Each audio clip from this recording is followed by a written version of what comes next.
অনেকদিন পর একটু মোবাইল নিয়ে বসতেছি। পরীক্ষা শেষ, বন্ধুরা কালকে মেসেজ দিই, কালকে তো আম্মু বলো শপিংয়ে থাকবে, তার সাথে আবার খালার বাসাও যাবে, মানে 2 ঘন্টা থাকবে না। বলি যে কালকে পার্টি করব। পার্টি ঘরে করার দরকার নেই, আমার ঘর যে বিশ্রী, এই ঘরে পার্টি করে আমাদের দোষ পালাই চলে যাবে বলে একটা রেস্টুরেন্টে টাকা তোলে। আমি তোর খালার বাসায় বাবার ক্রেডিট কার্ড নিয়ে যায় আমার শপিংয়ে। আমি তো নিজের টাকা নিয়ে যায় না, আমার টাকাটা মেরে দিব।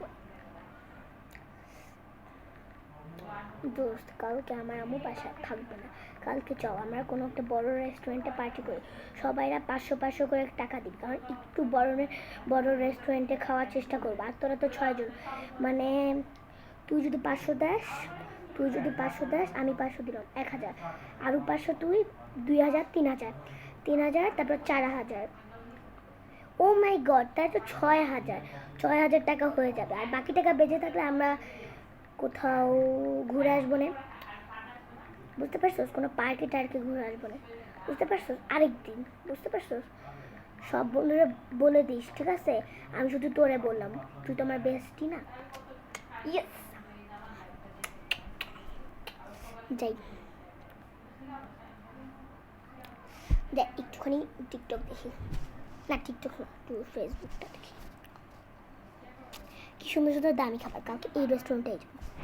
ওয়াও, মাত্র আমরা যদি 6 জন খাই তাহলে মাত্র তো 3000 খরচ হবে, কারণ এখানে 6 জনে বলে 3000 টাকা। আমরা টুকটাক জিনিস, আমরা 6 জন বেশি তো খাইতে পারি না, টুকটাক জিনিস অর্ডার দেবো, বেশি অর্ডার দেওয়ার দরকার নেই। এই আকাশ, এদিকে মোবাইল রাখ, এদিকে আসতেছি। কি হয়েছে বলো, বলো? আমি কালকে তোরা বলছি আমরা শপিংয়ে তোর খালার বাসায় যাবো। না, তোর খালা কালকে বাইরে থাকবে, আর তোর বাবা বলছে যে কালকে শপিংয়ে যাওয়ার দরকার নেই, এই জন্য আমি যাবো না, ঠিক আছে? বুঝছো, তোরে বলে রাখলাম। ঠিক আছে, যা মোবাইল দেখ। কি বললা তুমি? এটা ভালো লাগে না, একদিনও রেস্টুরেন্টে খাইতে পারি না। দোস্ত বলি কথাটা, ভাগ্যই আমার একবারে খারাপ। দোস্ত, মা বলছিল যে কালকে খালার বাসায় শপিংয়ে যাবে, কিন্তু আবার আজকে আমাকে বলতেছে যে